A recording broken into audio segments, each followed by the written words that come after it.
Hey, what's going on, Mountaineer Nation? I'm Joey Foster. Right over there beside me is Shane. We got a little special edition Monday night show coming at you. We're going to ask you some questions. We're going to talk about coaches at West Virginia. We're going to talk about everything. Stay tuned.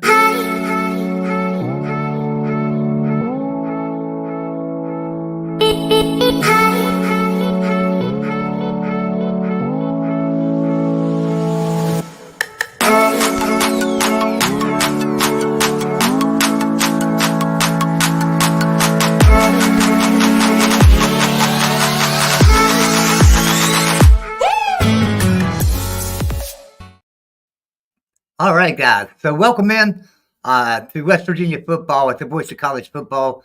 We like to just hang out over here. We don't get too technical. We don't get too much into the numbers. I mean, we do get into some numbers. Don't get this wrong. But we're not going to be too technical on you. We're just going to give you our opinions tonight on the state of the West Virginia football program.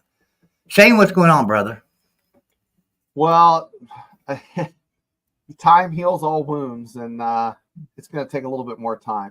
But it's not as bad, and we're going to talk about that. It is bad, but it's not all that bad. So we'll get into it here tonight, and stick with us. And I know you, Joey, you have a great take, and I can't wait to hear what you have to say. So.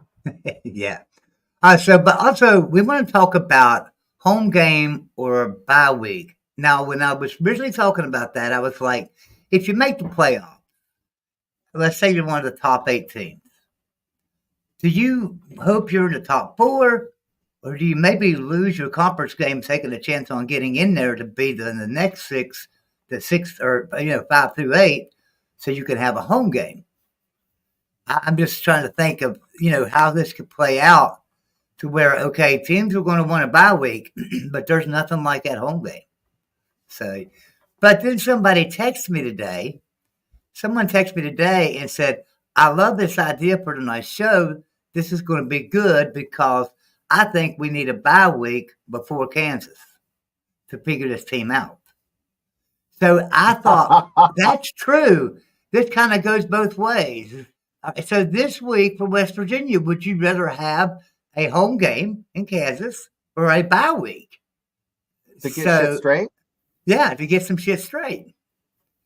Well, if it's not the playoffs, here's my take. You caught me off guard, Joey, because I was going to give you my take if it was the end of the season. How the administrators would want the home game because it's more money to the local community, yada, yada, yada. Coaches want the rest. Okay. Excuse me, I'll be here, but I've got to turn my camera off. My internet is just since I moved. So that is like, I just wrapped it up in like 15 seconds, my take. Administrators want the money, the dollars and the cents.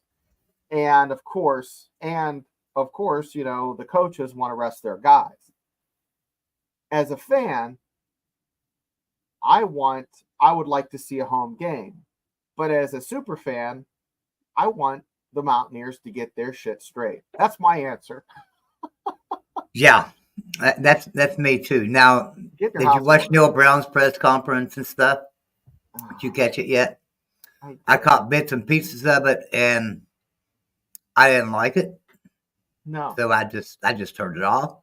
To me, it sounded like a fake political statement. Like I've got to say something to you people that's going to make things better. I don't feel no better. It's pillow talk, and it's not sincere. And one of his saving graces is the sincerity. And if Neil Brown, I'm talking to you, Neil Brown, if you do that type of shit, and I'm swearing a lot, but if you do that, you're going to lose what few fans you do have still. People that are supporting you. They're just going to, and I'm one of them. Okay? You're going to lose me. Keep it up. Keep it up. It's sad now that then I was watching, I believe it was Coos. And Coos asked a question. He said, what do you want to do? Fire Jordan Leslie? Well, then who do we promote? It's the defensive backs coach. That would be our new defensive coordinator. So do we do that? And I'm like, oh, wow, that's true. What's his name? I can't remember his name. Somebody in the chat help me out for defensive backs coach. It doesn't matter what his name is, Joey. Doesn't matter. He's a jabroni. That would be the defensive coordinator right now, right? That would be the interim defensive coordinator.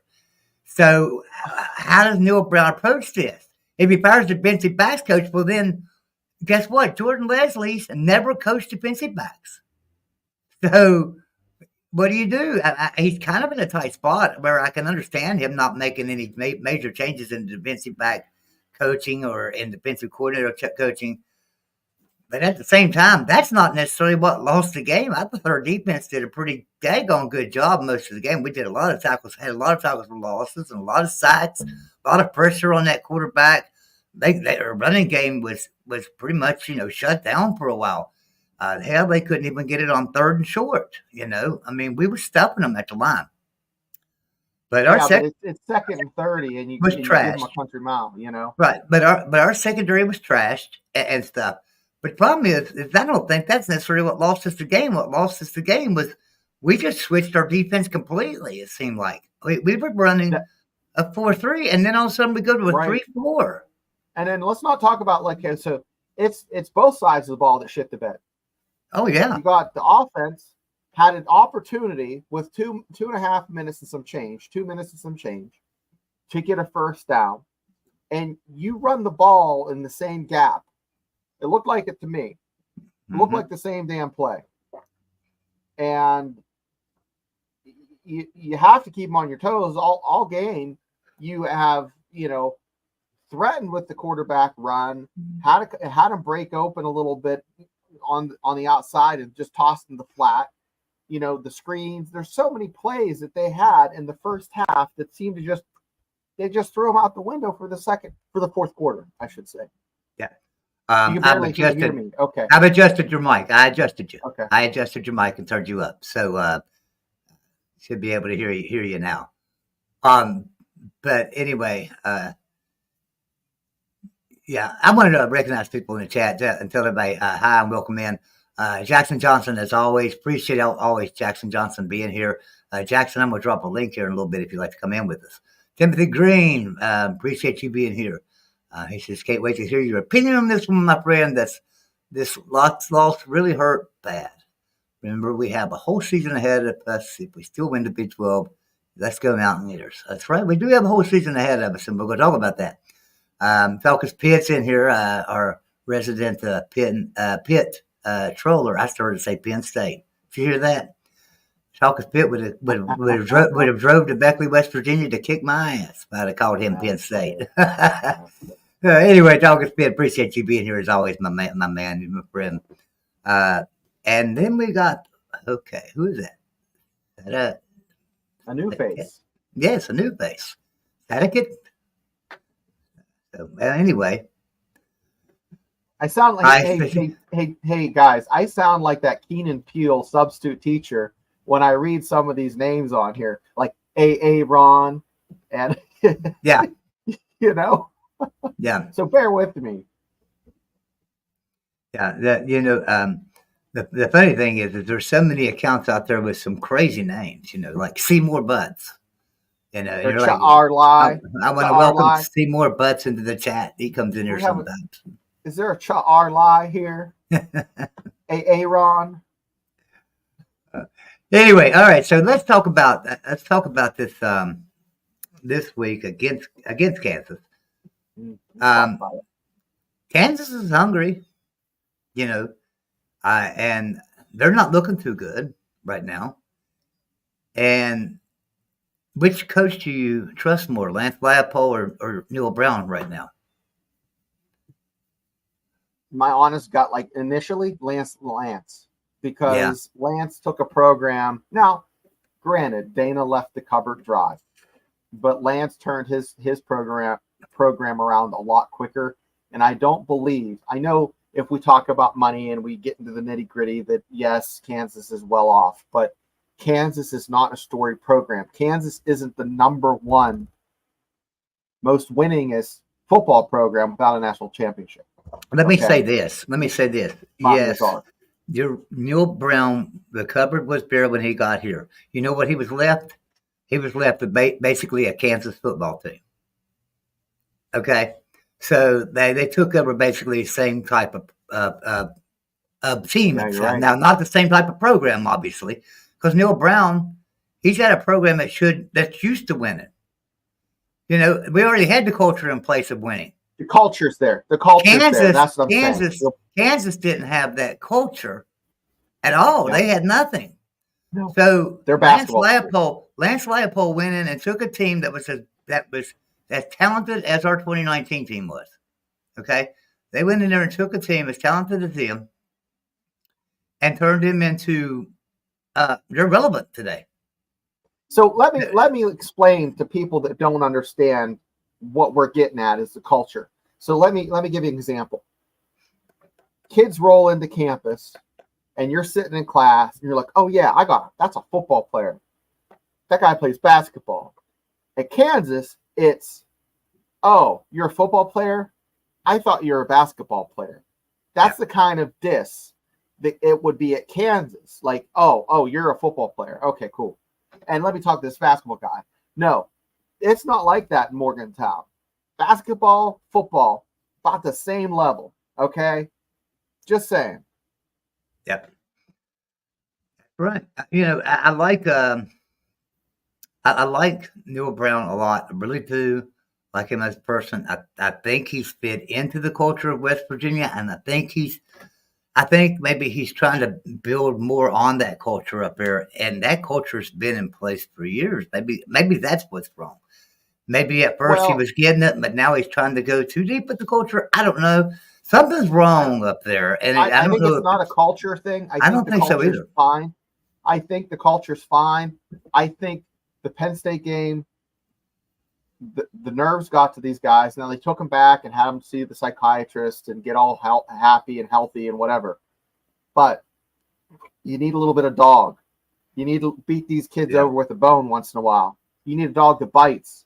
You can't, maybe I'm just old school, but you can't have this, these kids in here not being aggressive. And that second half, the play calling, fourth quarter, last 5 minutes, that play calling was not aggressive. And you had guys like Battle, the defensive back for the Pitt Panthers, literally stripped the ball after it was a catch. It was a catch. And at the last second, he swiped that thing out. That's a play a dog makes. Okay? Right. That's a play a dog makes. Yeah. You're right. You're exactly right. I think when it came to our defensive line and even our offensive line, there was a lot of physicality, and they were really dominant. They were really dominant. Good. It seemed like our secondary and our wide receivers is where the physicality kind of slacked a little bit. Yep. Yeah, like Hudson Clement does not look as physical as he did last year. I mean, he looked good at times. Now here's my glass half full, guys. For 85% of that game, that's on Saturday, the Mountaineers, I would have gave them a B+ in every category except for special teams. Okay, so but what do you do? Yeah, I don't understand. Steve's got a good point. Yeah. Yeah. So you're talking about the old bootleg. I would love that. I mean, just think about it. Old bootleg. You smash it twice and then try to roll him out. I just watched a JV team do that successfully. Yeah, I agree. That would have been good. Garrett Greene, like I said this, Steve. I know I've never seen you in here, so you're apparently new to this channel. I've been saying for a while, since game one, they've got Garrett Greene. Last year, he looked more towards like Pat White, right? And a couple years ago, he looked like more like a Major Harris. He was passing pretty good. But then last year, he turned more Pat White, it seemed like. But that was his transition, right? That was him going through the phase. It seems like this year, they're holding him back and not letting him be Garrett Greene and just making him throw pocket passes. And that makes no sense to me. And I didn't just see that against Penn State because I thought, okay, they're going to let him go in the Pitt game, and this is going to be great. they didn't let him go into pit game too much until like the third quarter. And you made a point, Joey. I'm going to bring it up. You said, I think you said you thought that he went off script a little bit in the third quarter and the coaches pulled him back. Now, we don't know for a fact. That's going by Joey's feels and my feels. But I from watching football for a while, I think that's exactly what happened. Yeah. And Nick V says Neil Brown destroys every natural talent he ever has. And right now, I can't disagree. I mean, you know, we've got some good players. I mean, Zach Frazier, you know, I mean, in the NFL and stuff. But a lot of the players he's put into the NFL have just been transfers and things. So, you know, that's, you know. It's so unfortunate because he has such a great class coming in. I know. I hate to see him shit the bed, lose his job, and we're stuck in limbo again. But you got last night, you got me a little bit excited. If there is a coaching change, Liberty's coach is I was Googling him last night. I don't even want to say his name. So Steve says he wonders if it's because he's been torching that secondary in practice and gave them the impression he could drop back and pass more. Hey, I think it was wasn't that one of the headlines today on the Voice of Motown? Isn't that Brad's headline? I can't disagree with that. I can't disagree with that one bit. If you're torching a scout team, you feel like you're big cheese, and then you come in there and you're just a slice of Velveeta, baby, just like a little package-ish. Right. Think you're a big wedge, and you're just a slice. Yeah. Talkers says Pitt held Donaldson and White to under 100 yards each. That was the key to win. And Talkers Pitt, I give you credit because he was on the show. He was on the show before. He was on our show with me on pregame, and you said just that. I think the key to the game is to hold Donaldson and White under 100 yards each. And you was right. We said it too. The run game. Whoever establishes the run. Now West Virginia, for this little bit of window, did that. Last 4 minutes, they're reading the newspaper.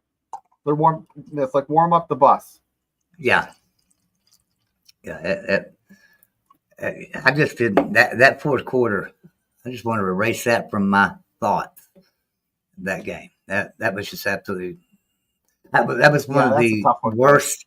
It was one of the worst called end of games I've ever seen in the history of watching West Virginia football. That last 5 minutes, you know, I thought after Oklahoma State last year and some of them games up at Pitt a couple of years ago, I thought after that it couldn't get much worse. I thought he learned his lesson. And then I watched the last 5 minutes of this game and realized, oh my God. Then I started thinking, how much worse can this get? Because I thought it couldn't get much worse than some of these other calls. Well, you know what? At 9 o'clock, I'm popping back on, and I'm going to be positive Pete. I'm just going to be, this is what needs to happen. If I'm Neil Brown, this is what I'm doing. And we're just going to just move forward. This is a bump in the road. We're shooting for a Big 12 championship. But right now, I can't talk like that. I know. Yeah. So Nick says I'm good. Hope you're doing well. We'd like to get the W. Excuse me. We'd like to get the W. I agree. And then he says, I'm not one to blame the coaches, but Neil Brown truly screwed us over. He did. He stops playing to win the game and starts playing to not lose the game, and then he loses the game. Yeah, although I'll tell you what, when he went for that fake punt, I thought, wow, he's a riverboat gambler, but not so much, guys, not so much. So I don't know that was so much his call. I think that was just the kicker realized everybody left and he just took off. Am I now? I want to ask the chat and you, Joey. Because talk is so the refs. I feel like overall, when I'm watching high school, college ball, and high school ball, it is the the officiating is inconsistent and it's jarring. It really affects the rhythm of the game. It makes it not as entertaining to watch. I'm just you add that to these long TV timeouts, it ruins the product. It's my opinion, but. So one of the big questions tonight on the show, and I don't want to get way off track. We were already way off track, but we are talking about coaches and admin too up there, and so. But I do want to remind everybody that I do want to talk a little bit about home game or bye week, and I mean at the end of the year we haven't talked a lot about that yet, and also how about for West Virginia this week? Would you rather have a home game against Kansas or just a bye week to regroup and rethink things? And I've seen some comments up there in the chat about that. And stuff, and I'll have to go back and look at those and find them again. But anyway, so Shane, we got the thing called coaches, admin, or both. When you talk about admin, because you put that in there, are you talking about Ren Baker? I mean, my goodness, he's done a fantastic job. Yeah. Do you want to? Like, is it the dollars and cents, or do you want to save your guys? But if you're in a predicament like West Virginia, where your defensive coordinator has went black, totally like ghosted everybody on social media, is feeling that much pressure and heat. How effective can he be on game day? You know, I'm wondering that if you can't take the heat and you're collecting a paycheck like that, air traffic controllers, guys call at the airport, and then guys calling in close air support downrange that are, in combat, they just got to get it done. Like he has to show up. He still has the job. He has to get his team ready. Not being on social media, guys, the family has to understand that you're in an athletic coaching position, but it's also sports entertainment. Because there's 60,000 people that show up to these games that want to be entertained. Yep. Now, they expect to win. You're not, every game there's going to be a loser. And you can't win, more than 60% of the time. 60%. Eugene Napoleon did a nice TikTok, and I watched it. And he broke down each coach's, record, what the percentage was. It was. And, Rich Rod had like 70, and I'm just, guys, I'm going by my memory. It's close to that. Bill Stewart was in the 60s, and then then you had Dana was like in the 60s. Now Neil Brown is like 58. Okay. Yeah. Those odds are great for Vegas, but not when you're a football coach and you're barely 500. So I'm starting to wonder how right was Vegas with their 6.5 win total this year. Vegas, I'll tell you what, the over and under was pretty damn close. Over and under was pretty darn close. Also, I'll tell you what, they called it. They called it. I mean, you couldn't have got. It was creepy. It was like they have a magic 8-ball or something. I know it. We're going to start bringing that Magic 8-Ball out. We got to go check those videos to see how the Magic 8-Ball's doing. I don't think it's doing too well. I think we had Kansas losing an odd game, and they lost an odd game. But, I don't know. I think it was doing all right. But there were some simulations where they had remember the simulation where there was 10 simulations, and it had like West Virginia beating Penn State like 6 out of the 10? But it had them losing to Pitt 6 out of the 10. So that was really strange. I don't know. Yeah. Guys, if you torture numbers long enough, they're gonna tell you what you want to hear. And they will. That's what these analysts that are coaches that go by the numbers, and Neil Brown's one of those, and he's been successful because he always goes by the numbers. And there's a certain point, and Bobby Bowden said this, there's a certain point in your career where your gut tells you what the call should be. And I don't know if he's at that point in his career. He might be. He might have those gut feelings. And he's just not acting on it. But that's also true with like skilled players. There's some gut instincts that you have to react. You can't wait to just think through things. It's your instinct after repetitive, the repetitiveness of the practice, of the play, of being in that game experience, that game time experience, gets those reps to where you just react. And I think when you fiddle with that too much, you get in these kids' heads and they make mistakes. Case in point, Penn State. It looked like those kids were thinking and not playing. Sorry, went off tangent. That's all right. It's all right. I liked it. It's cool. So all games going forward are going to be like pit game. Let's see. Wasn't his wife joining with fans I'm sorry. last year?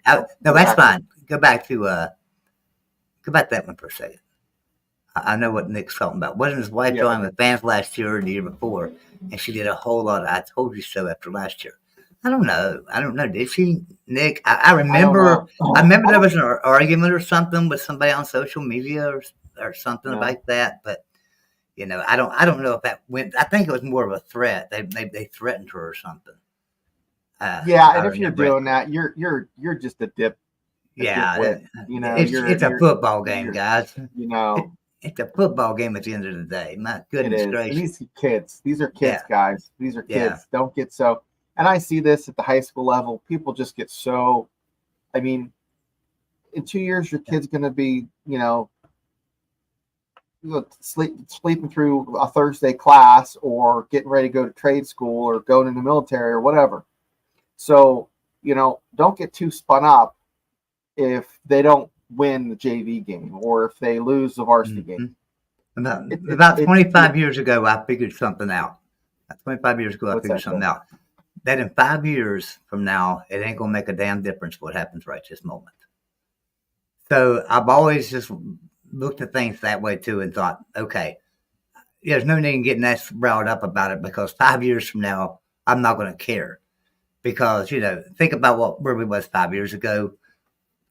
We wasn't a good team, but so what? We was high then. We thought Neil Brown was the savior and we're going to come in and bring us right to the top. Yeah, I'm just saying, why get riled up over something? We might be dead wrong here, and Neil Brown might come out and win every game the rest of the season. Right, and this team might pull together. But I said last week during the show, if somebody said if you lose the pit, you'll win out the rest of the season because you'll get fired up. And I said, no, I'm afraid if we lose the pit, we lose the team. That's what I was afraid of. It looks like to me that's kind of what's happening right now with the social media stuff and all this things going on. I'm not going to be positive on that, but you know what? We're going to find out here this week. If this team is together still, and I hope they are, because there's still a long way to go, and they're all talking that there's a long way to go, and we still got the whole season ahead of us. We can still win the Big 12, make the playoffs, and accomplish our goals. I got to pop off real quick. I'll be right back. Okay. So yeah, I'm looking. Let's see what else we got here. There was something like that. I didn't get into it. Yeah, I don't remember what it was, Nick. I know you just asked this. I don't remember what it was. Though I can't remember that for sure. In 2024, developmental programs are not making it. No more blue chip ratio is a thing. They're not making it no more because blue chip ratio is a thing. I understand what you're saying there now. Yeah. I kind of agree to disagree. Here's why. West Virginia's never been somebody just recruits blue chip players. I mean, they don't. They have a teal chip status. They just recruit teal chip. So that's why I think that there's nothing different today than it was then. We got to be a developmental program and make the best of it. And we've always had to play big teams and good teams. I mean, my goodness, do you realize how good Penn State was back in the 70s and 80s and how good Pitt was back then too? I mean, these teams were solid. And West Virginia played them every year. And, we got our butts handed to us quite a bit back then, but we kind of turned the tide. And it's not that they've gotten any worse. It's not that Pitt's gotten any worse than they ever really were. I mean, they fell off a little bit, but we, we are a team that can beat them now. Where that wasn't the case back years ago. That wasn't the case. I mean, so I think that you're still muted there, Shane. I think our developmental program is working at West Virginia. I just think that there's been when I say these are coaching mistakes, I don't mean in development. I don't mean in anything like that. What I mean is these coaching mistakes are in changes in the gameplay in the middle of a game, and you change your defense up. You set the best player on the bench pretty much the entire last 5 minutes of that game. Josiah Trotter sat on the bench. And you put Rodney Gallagher in there. That's a coaching decision. And that, Rodney Gallagher is not a defensive back. He's a wide receiver. Josiah Trotter is one of the best defensive backs. And you got him sitting on the bench. Things like that made no sense to me. That's what cost us this game. It was coaching. And so, but it wasn't development of the players. I think the players are good. I think the players are great. Yeah, the players are good. And the players are fantastic. I think we've got a really good team. It's not in that. It's not in the coaching Monday through or Sunday through Friday. It's not in that coaching. It's Saturday that's a problem. Saturday's a problem. I think the coaching's there, and I've been saying that for a couple of years. Saturday's a problem. He's got to figure this coaching situation out. I think he's a great coach, but he's making some dumb decisions. That's my take. Now I did my little spiel. Yeah, it's consistency. And then, guys, in about an hour, I'm going to try to do a show and be positive. So I have it scheduled for 9. I might go at 8:45. That's what I was just checking to see, because you're always running kids somewhere when they're teenagers. But guys, listen to me. I really feel that the program is not in the toilet. The coaching staff has some problems, and we know what the warts are now. The question is, does Neil Brown know where his warts are? Are they self-reflective? And I thought last year they were, because it appeared after those two outliers, the Oklahoma State game and Houston game, that he turned the corner. Is this just a step back? Or is this just the fact that there was never any correction to begin with? It was just pure dumb luck. Yeah, I hear people saying, we need to bring Tony Gibson back as our defensive coordinator. Hey, good luck with that, because he makes a lot of money. You have to pay him a lot of money. Yeah, I mean, it would cost you a lot. He's got a pretty good contract down there at NC State. So let's talk about Kansas real quick, Joey, for the next half. What do you think? Okay, sounds good. So you have a team in Kansas that we thought Joey, back in February, March, when we were doing our Big 12 shows, I was putting Kansas up in there in the top tier. Oh yeah, I thought they were going to be it was the second coming of Pat White for that Kansas Jayhawk team. Maybe we were. I hope we're wrong, because they got to play the Mountaineers now. But would you rather play the rather have game? Would you, if you're a coach and you're coming in, would you rather have a wounded 0-2, Kansas team, or what are they? They 1-2. What's their record? 1-2. They are 1-2. Yeah, 1-2. Yeah, 1-2. Would you rather have it's like a dangerous grizzly bear, coming into town, wanting a win, needing a win, desperately needing a win, or would you rather have a ranked, top 20 Kansas with all the swagger and none of the questions coming into Morgantown? Which would you rather have? I tell you, if I had my druthers on anything, I would have to revert back to the earlier conversation about home bye week, and I'd rather just be a bye week and we could figure some things out. But yeah, but no, since we can't really do that, I don't know. If you had a Kansas team, Joey, that was coming in and was ranked, wouldn't that get your mind right? If you're a football player and there's a Kansas team coming in that has that swagger and you could just kick them in the pants. Maybe gain some momentum for the season, and things. But you'd rather them be coming in here undefeated, really. Right. And that would be a better win. So right at this point, it wouldn't matter. At this point, if Kansas was coming in here in the top 15, it would be fantastic if we could beat them.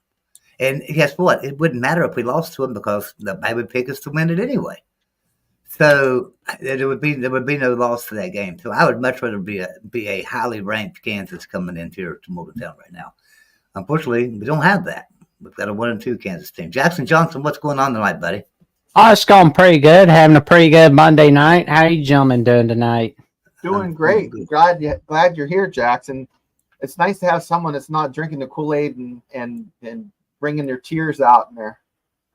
Well, I was going to say, West Virginia and Kansas were my two surprise teams from the preseason. And matter of fact, I even had them going to the Big 12 title game. But let's not forget, they're still playoff contenders technically. Yes, both of them are. Both of them are undefeated Big 12. So we'll see. We'll see that. Now, here's an interesting thing, though. You realize that Kansas, the last 2 years on our last live poll, has won both Big 12 conference openers. They beat BYU. When was that? 2022, and he beat West Virginia. 2022 on ESPN Plus.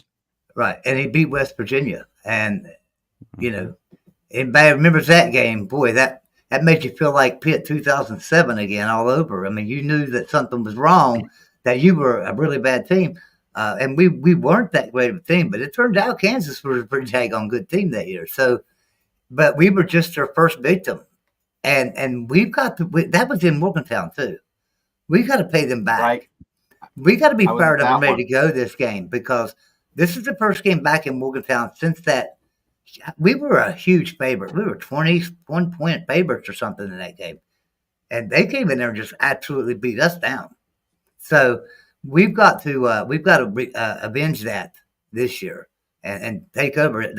You don't come into our house, right? You got to get that attitude. So. Yeah.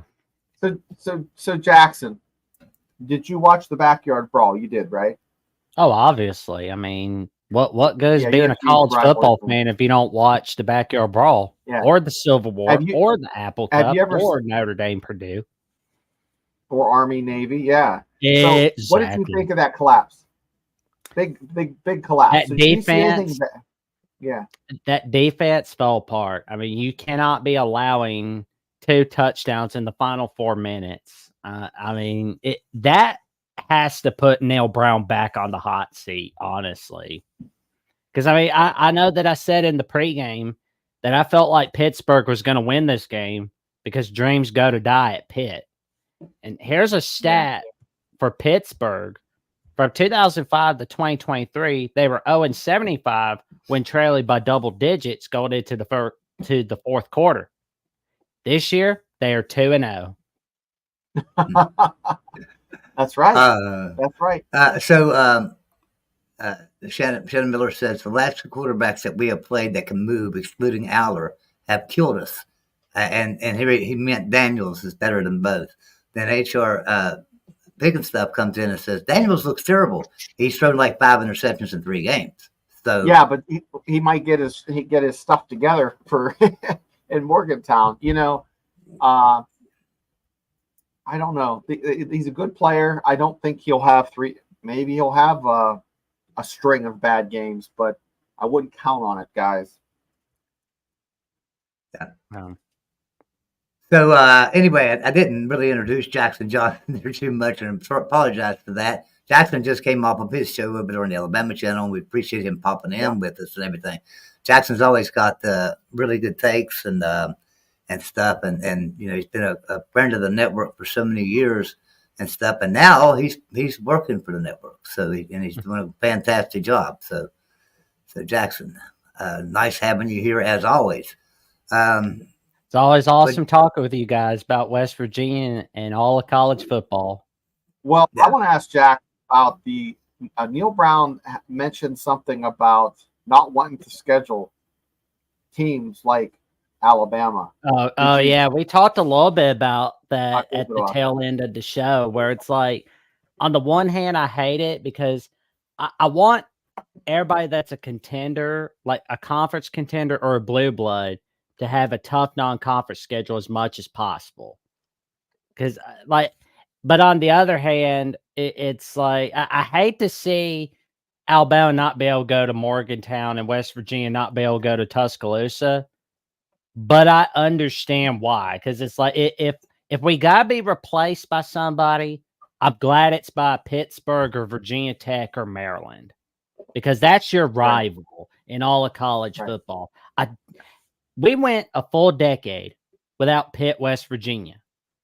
I don't want to see that again. No, I agree. Not again. Yeah, I agree. I agree 100%.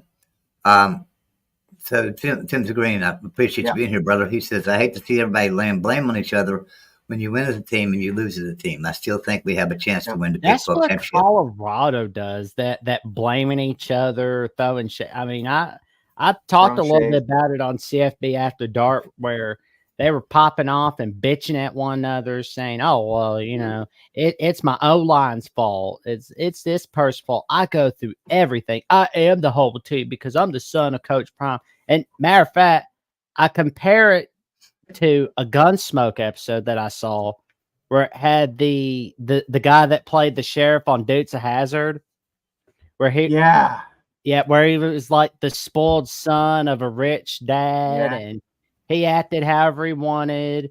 But then when things were going bad for him, he was crying for daddy. He was crying like a 2-year-old. A 2-year-old was much more mature than him. I feel like that's how Shador acts when things go bad. Because, I mean, he's a top-level quarterback, no doubt about it. I mean, he's one of the best there is. But his attitude is shit. His attitude is shit. You cannot have you have a 0-star attitude. You're a 5-star player, but you got a 0-star attitude. Because players that have 0-star attitudes don't last long. Everybody may love those kind of players now, but when it gets to a certain time and a certain period, nobody's gonna want to put up with that. Shane, I mean, you're a Steelers fan. You saw it with Le'Veon Bell and Antonio Brown. I mean, Le'Veon Bell sitting his butt out for 2018 when he couldn't even play a full season. Sat his butt out, and it was like, nope. Antonio Brown, I mean, that hit to the head messed him up permanently from Bontes. Yeah, that perfect hit changed him. He, one of the nuts rolled out, and he just never was the same. And I feel bad because I had a head injury, and your personality changes. But I really feel for him, and he is a dipshit. There's no, he was. It's funny though. It was funny though. In 2019, there was like one moment where Antonio Brown was at the Raiders, where he was like getting in a fight with one of the coaches or whatever, or the GM, and Vontaze Burfict was having to, break it up. Which I gotta say, that's appropriate karma right there. Let me address this comment here from Timothy Green. What would y'all think about putting Nico Marco in? Because to me, it looked like Garrett Greene had a concussion. He didn't play well after that big hit he took.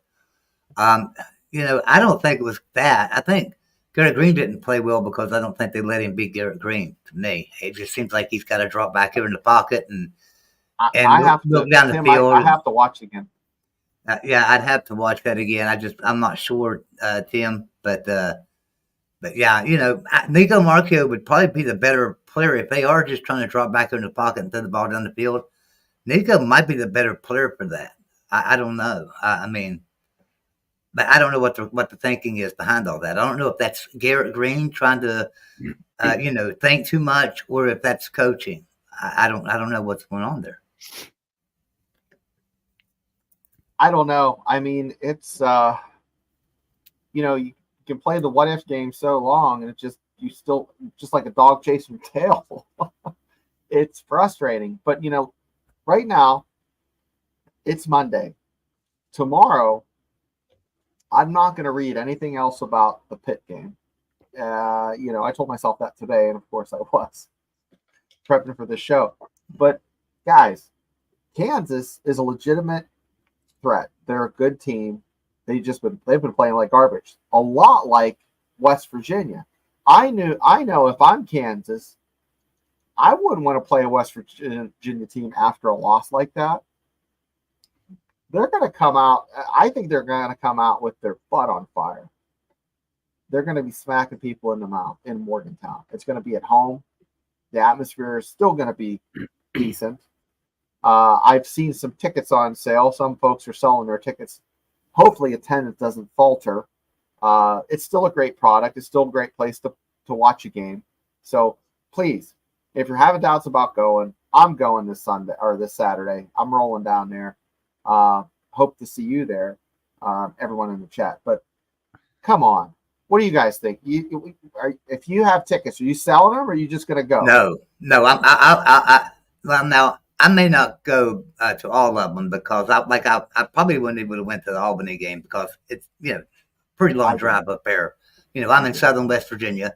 It's a pretty good drive up there, and then the time you fight all the traffic and stuff and things, So I didn't want to do that. I wouldn't probably do that. But this game here, this would be a big game because I feel like this. Like I said, Kansas came into Morgantown a couple of years ago, and we were their first victim. Kansas was a dumpster fire until that day. Kansas wasn't talked about it with anybody. We talked about that on the show. Yeah. And so it's time to pay that back, and it's time to man up, and and get in there and just play. And play football like you should play football, like they played last year. Even let Garrett Greene be Garrett Greene, and I'm hoping Garrett Greene gets out of his own head. If that's him doing that, I just don't know. They've got to let him scramble more. They've got to put him in motion some more. I don't want to see it. Yeah, I agree. I want to see a little bit more. Maybe the option. Who was that? Who said that? Steve on the chat. Put it in the belly of CJ a couple times. Pull it out. Have him do go to the outside. Maybe hit someone in the flat. I don't know. But there were some passes downfield that looked good. The Mountaineers need some receivers to make some. There was that hell of a catch. There was a touchdown, the one-handed one. But we want to see more of that. Need some athleticism. Timothy Greene, I remember on the Wolfman show, we always wanted Nico to start, and you and him went back and forth on that one, didn't you, Joey? Yeah, we did. Me and the Wolfman did go back and forth quite a bit on that because I liked Garrett Greene. I liked him as a starter. I thought he was a great player. I still think he's a great player. And I think last year I was proven right about that, over what the Wolfman thought. And this year, so far, he looks like he's been proven right. So I don't know where it's going to land. Hopefully, I'm sure he'll say the same thing. Hopefully, Joey's right. Hopefully, you're both right. And whoever gets put on the field's a winner. Like last year, Nico played 2 games and 1 games for the Mountaineers.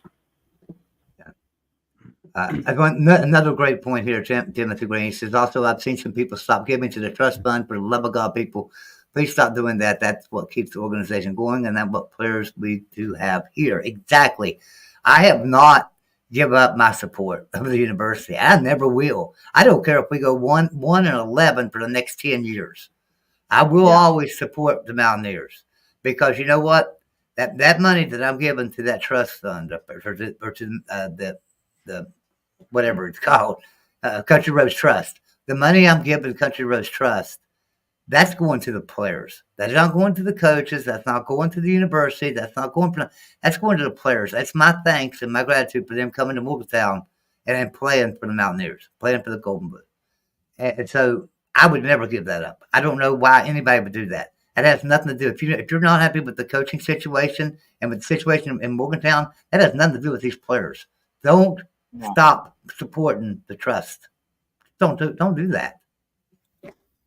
Because what happened is the support really was there, but not to the extent it was after they turned a corner last season. And then the recruiting picked up because you have to have the purse strings and stability in the coaching. You know, this conversation that we're hearing over and over on podcasts is going to affect negatively recruiting. And if you don't think that's true, you're crazier than cat shit. Yeah. You're right. This affects, let me tell you something else too. I've heard a lot of people say, well, you could fire Jordan Leslie right now.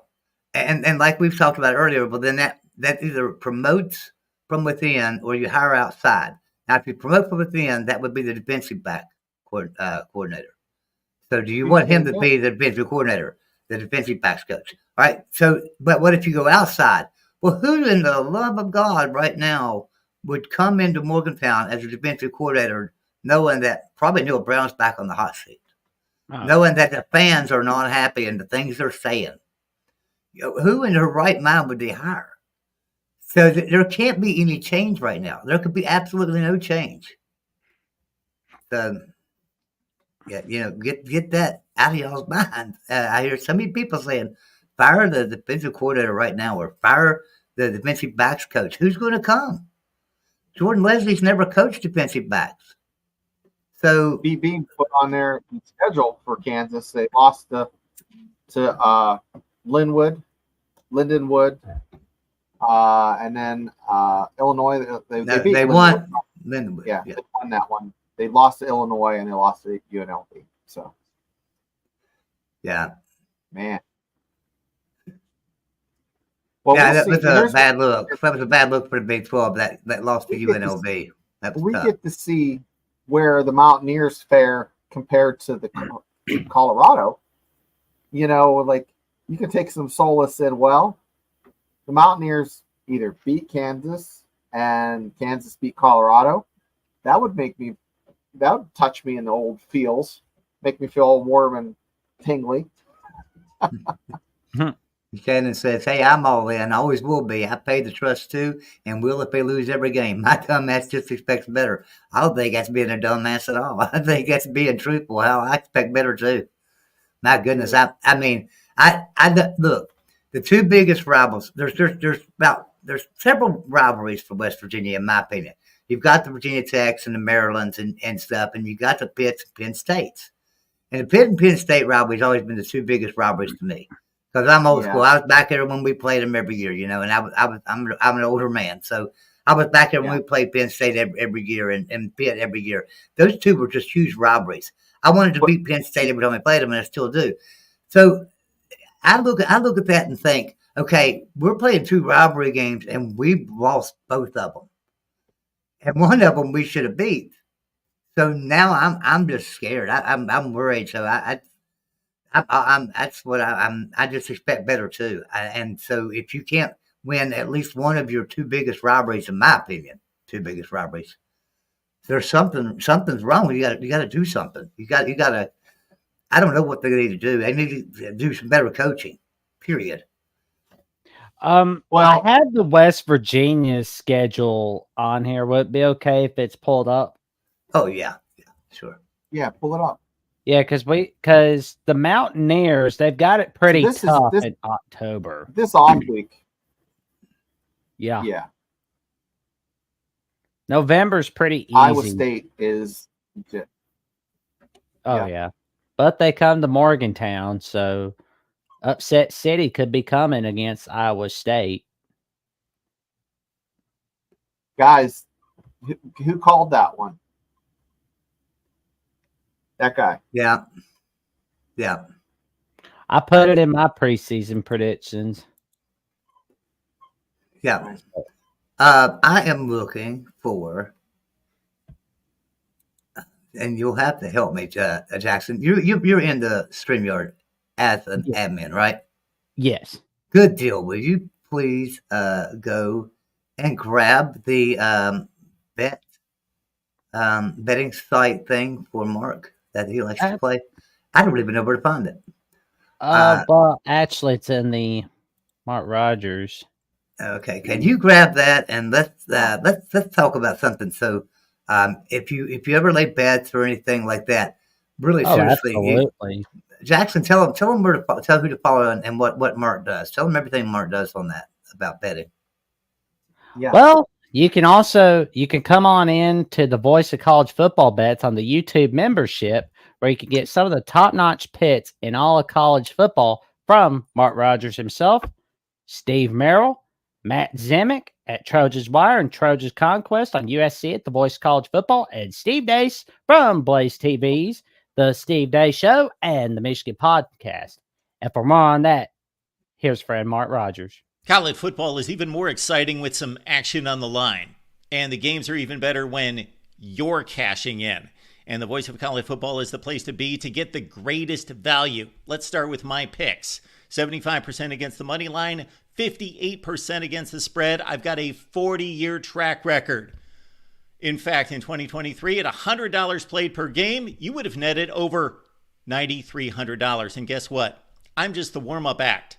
Steve Merrill, our ace in the hole, show stopper from Wager Talk. 6 years with the Voice of College Football, over 30 years in the industry. Steve gives us analysis on all the big games, but you can't miss Steve's weekly under-the-radar pick, which went 21-5 against the spread the last 2 seasons. I repeat, 21-5 against the spread. You also get picks from some of our top analysts here at the Voice of College Football, including Steve Dace and Matt Zemek.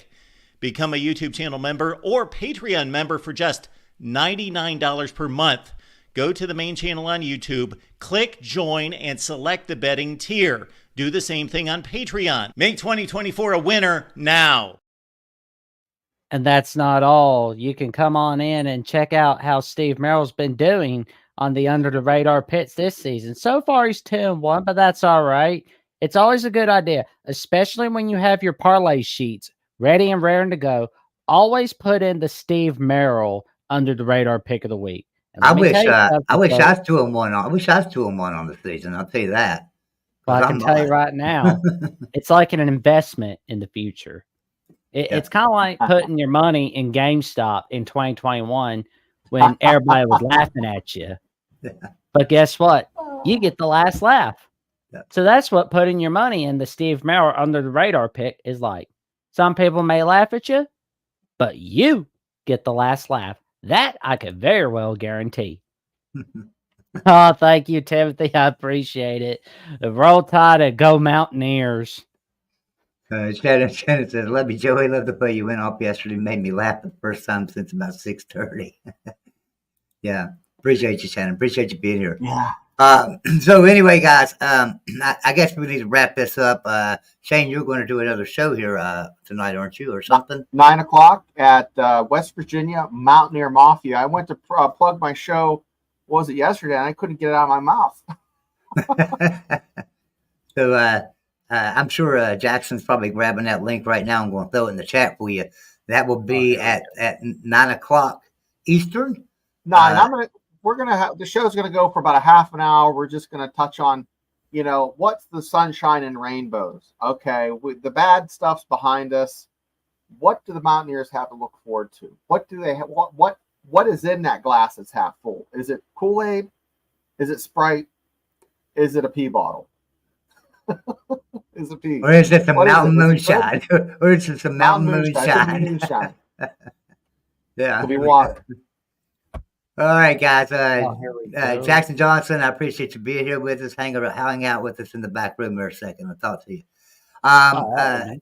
Shane, appreciate you, man. But I'll be over there at 9 o'clock with you. So all right. Hanging out with you there for that half hour. I won't be in your thing. I'll be in your chat though. check Okay, it out. that sounds good. Whatever you want to do, brother. But it's Yeah. we're gonna go for about a half an hour. We're just gonna shoot the bull about. Hey, Okay, it's not that bad. sounds good to me. I'll be there. I'll be there in the chat, just hanging out, watching.